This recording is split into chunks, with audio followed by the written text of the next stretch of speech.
Hello friends, welcome to my channel. तो friends, आज मैं आप लोगों के साथ शेयर करने वाली हूं अपने गार्डन के कुछ खुशबू वाले ऐसे पौधे जो कि परमानेंट होने के साथ साथ बहुत ही हार्डी हैं, कम देखभाल में ग्रो करते रहते हैं। अगर आप भी इन पौधों के शौकीन हैं तो इस टाइम पर इन पौधों की कटिंग को लगा लीजिए। कटिंग से ये सारे ही पौधे बहुत ही आसानी से ग्रो हो जाते हैं।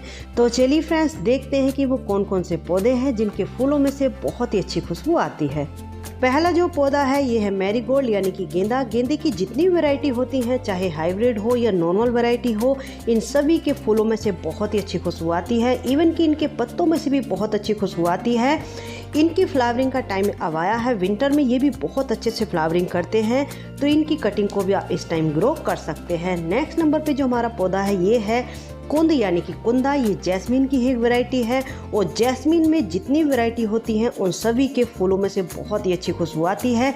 इसके फूल रात को खिलते हैं, सुबह होते ही गिर जाते हैं। विंटर में तो 2 दिन तक लगे रहते हैं। तो इसकी फ्लावरिंग का टाइम अब आया है। लगभग अक्टूबर से इसमें फ्लावरिंग स्टार्ट हो जाती है और अप्रैल तक इसमें फ्लावरिंग होती है।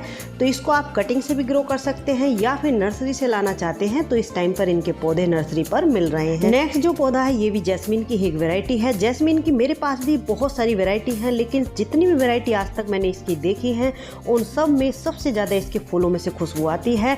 इसके फूल भी रात को खिलते हैं, सुबह होते ही गिर जाते हैं। इसको कटिंग से ग्रो करना बहुत ही आसान होता है, या फिर इसको नर्सरी से आप लाना चाहते हैं तो नर्सरी पर इसका पौधा 30 से 40 रुपए में आपको मिल जाएगा। और देखिए ये 10 से 12 इंच के पॉट में बहुत ही आसानी से ग्रो करती रहती है। आप देख सकते हैं ये पौधा मेरे 12 इंच के एक पॉट में लगा हुआ है, तो इसको भी आप इस टाइम कटिंग से ग्रो कर सकते हैं। अगला जो पौधा है ये है हरसिंगार या फिर पारिजात के नाम से भी इसको जाना जाता है। इसके फूलों में से भी बहुत ही अच्छी खुशबू आती है। कहते हैं कि इस पौधे को घर में लगाया जाना शुभ भी माना जाता है, लेकिन मेरा ये मानना है कि कोई भी पौधा शुभ या शुभ नहीं होता है।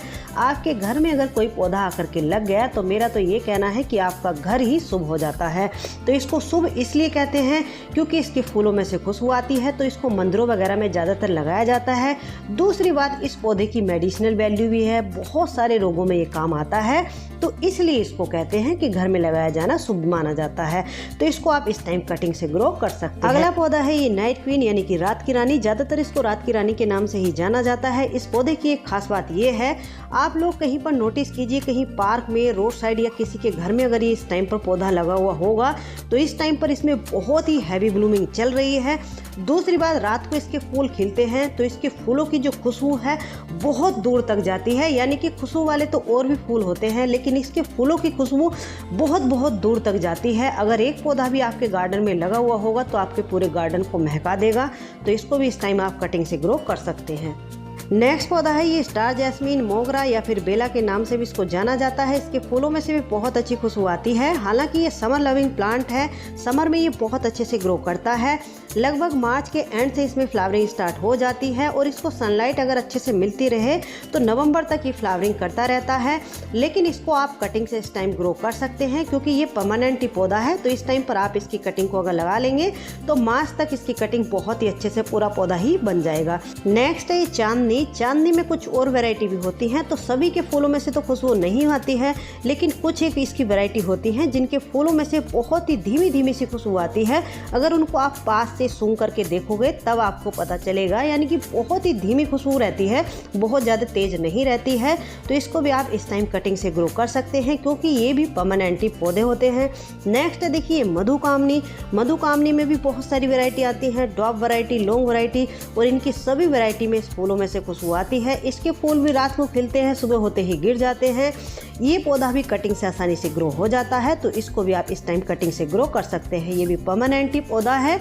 नेक्स्ट पौधा है ये रोज। रोज में जैसा कि सभी लोग जानते हैं बहुत सारी वैरायटी में रोज आते हैं, लेकिन इसकी ये जो नॉर्मल वाली वैरायटी होती है जिसको कि देसी रोज बोलते हैं, इसके फूलों में से खुशबू आती है। जो हाइब्रिड वाले होते हैं उनके फूलों में से खुशबू नहीं आती है। तो इनकी कटिंग को आप इस टाइम ग्रो कर सकते हैं क्योंकि विंटर में ये बहुत अच्छे से ब्लूमिंग करते हैं। नेक्स्ट देखिए गार्लिक वाइन या फिर लहसुनिया बेल भी इसको बोलते हैं। इसकी फ्लावरिंग का टाइम भी अब आया है। विंटर में बहुत अच्छे से ब्लूमिंग करती है। इसके पत्तों में से, फूलों में से, दोनों में से, जैसे लहसुन में से खुशबू आती है, कुछ इस तरीके की खुशबू आती है। तो इसको भी कटिंग से बहुत आसानी से प्रोपगेट किया जा सकता है। नेक्स्ट है ये चाइना डोल। ये मधुकामनी की एक वैरायटी है। इसके फूलों में से सेम ऐसी खुशबू आती है जैसे मोगरा के फूलों में से आती है। और इसकी जो ये बर्ड्स हैं देखिए खिलने से पहले किस तरह से पर्पलिश कलर में रहती हैं और खिलने के बाद देखिए कुछ इस तरह से ये दिखते हैं और गुच्छों में इनमें फ्लावरिंग होती है। बारिश के बाद इसमें बहुत ही हैवी ब्लूमिंग होती है। आप देख सकते हैं अक्टूबर का एंड होने वाला है, किस तरीके से इसमें अभी बर्ड्स भी बनी हुई है और फ्लावरिंग भी लगातार हो ही रही है। तो इसको भी आप इस टाइम कटिंग से ग्रो कर सकते हैं। ये भी कटिंग से आसानी से ग्रो हो जाते हैं। नेक्स्ट है ये क्लेमेटिस वाइन या फिर रंजाई भी इसको बोलते हैं। इसके फूलों में से भी बहुत अच्छी खुशबू आती है। अगर आप किचन गार्डनिंग करते हैं यानी कि वेजिटेबल्स वगैरह ग्रो करते हैं तो फिर आप इस पौधे को जरूर लगाइए, क्योंकि ये पॉलिनेटर को बहुत ज़्यादा अट्रैक्ट करती है। जैसे हनी बीज, भंवरे, तितलियाँ वगैरह इस पर बहुत आती है। तो इसको आप कटिंग से भी ग्रो कर सकते हैं या फिर नर्सरी से लाना चाहते हैं तो इस टाइम पर इसके पौधे नर्सरी पर मिल रहे हैं। ये भी परमानेंट ही बाइन। नेक्स्ट है गार्डेनिया या फिर गंधराज भी इसको बोलते हैं। इसके फूलों में से भी बहुत अच्छी खुशबू आती है। इसके फूल बहुत सारे पेटल्स में खिलते हैं, जैसे देसी रोज खिलते हैं सेम इसी तरीके से इतने बड़े बड़े से इसके फूल खिलते हैं। और देखिए ये भी समर लविंग प्लांट है, लेकिन इस टाइम पर इसकी कटिंग को आप लगा सकते हैं। विंटर में ये डोरमेंसी में चले जाते हैं, लेकिन वैसे परमानेंट ये पौधे हैं तो कटिंग से आप इनको इस टाइम ग्रो कर सकते हैं। नेक्स्ट है ये स्वर्ण चंपा। इसके फूलों में से जैसे फ्रूट्स में से खुशबू आती है, कुछ इस तरीके की बहुत ही मीठी मीठी सी खुशबू आती है। ये कटिंग से तो ग्रो नहीं होता है, या तो ये एयर लेयरिंग से तैयार होता है या फिर इसको ग्राफ्ट करके तैयार किया जाता है, या फिर इसको आप बीज से भी ग्रो कर सकते हैं। लेकिन बीज से ग्रो किए हुए पौधे में फूल आने में बहुत टाइम लग जाता है।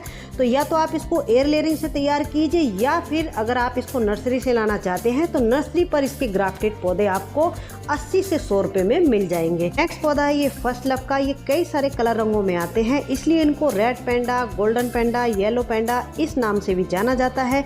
इसके फूलों में से बिल्कुल ऐसे खुशबू आती है जैसे हनी में से खुशबू आती है, और इस पर भी हनी बीज, तितली वगैरह बहुत ज़्यादा अट्रैक्ट होती हैं। तो इसको भी आप इस टाइम कटिंग से ग्रो कर सकते हैं। ये भी परमानेंट ही पौधा है। नेक्स्ट जो पौधा है देखिए ये है रजनीगंधा का। रजनीगंधा के जो पौधे होते हैं इनके फूलों में से भी बहुत ही अच्छी खुशबू आती है। ये भी परमानेंट ही पौधे हैं, तो इनको आप डिवाइड करके लगा सकते हैं, यानी कि इनमें नीचे बल्ब्स बनते हैं, तो आप एक पौधे से अपने बहुत सारे पौधे बना सकते हैं। नेक्स्ट है ये रंगून क्रीपर, मधुमालती या फिर झुमका बेल के नाम से भी इसको जाना जाता है। इसके फूलों में से भी बहुत अच्छी खुशबू आती है। इसके फूल भी रात को खिलते हैं, और देखिए ये भी परमानेंट ही वाइन है। लगभग अप्रैल से इसमें फ्लावरिंग स्टार्ट हो जाती है, और नवंबर तक इसको सनलाइट अगर अच्छे से मिलती रहेगी तो नवंबर तक इसमें फ्लावरिंग होती रहती है। विंटर में जब फॉग वगैरह बहुत ज़्यादा पड़ने लगती है उस टाइम पर ये डोरमेंसी में जाती है। ये भी परमानेंट ही वाइन है, तो इसकी कटिंग को आप इस टाइम पर लगा सकते हैं। कटिंग ये बहुत आसानी से लग जाती है। नेक्स्ट देखिए चंपा। ये देसी वाली चंपा है। चंपा में बहुत सारे कलर्स आते हैं, लेकिन इसके कुछ एक कलर जो होते हैं उसके फूलों में से खुशबू आती है। जैसे कि आप ये येलो कलर देख रहे हैं, इसके फूलों में से खुशबू आती है। एक इसमें वाइट कलर आता है, उसके फूलों में से खुशबू आती है। एक डार्क रेड कलर आता है, उसके फूलों में से भी खुशबू आती है। और ये तो इतने बेशरम और इतने हार्डी पौधे होते हैं, कटिंग से आसानी से लग जाते हैं। इस टाइम भी इनकी कटिंग को आप लगा दीजिए। हालांकि ये समर लविंग प्लांट है, समर में बहुत अच्छे से ही ग्रो करते हैं, लेकिन कटिंग इनकी कभी भी आप लगा सकते हैं। नेक्स्ट है ये जेरेनियम। जेरेनियम के पत्तों में से एक बहुत ही अजीब सी खुशबू आती है। इस पौधे के ऊपर आज तक मैंने किसी भी पेस्ट अटैक या मिलीबग का अटैक नहीं देखा है। इसके पास अगर और पौधे भी रखे हुए होते हैं तो उनके ऊपर भी किसी भी तरह का कीड़ा वगैरह नहीं लगता है, क्योंकि इसके पत्तों में से एक अजीब सी ही खुशबू आती है। ये पौधे भी परमानेंट ही होते हैं, विंटर में बहुत अच्छे से फ्लावरिंग करते हैं। तो इस टाइम पर इनका सीजन आया है, तो इनको भी आप इस टाइम कटिंग से ग्रो कर सकते हैं। तो चलिए फ्रेंड्स, कैसी लगी आज की ये वीडियो? अच्छी लगी हो तो लाइक से कमेंट कीजिए, और अगर आप मेरे चैनल पे न्यू हैं तो प्लीज़ मेरे चैनल को सब्सक्राइब भी कर लीजिए। मिलते हैं किसी नेक्स्ट वीडियो में नेक्स्ट टॉपिक के साथ। तब तक के लिए बाय, हैप्पी गार्डनिंग।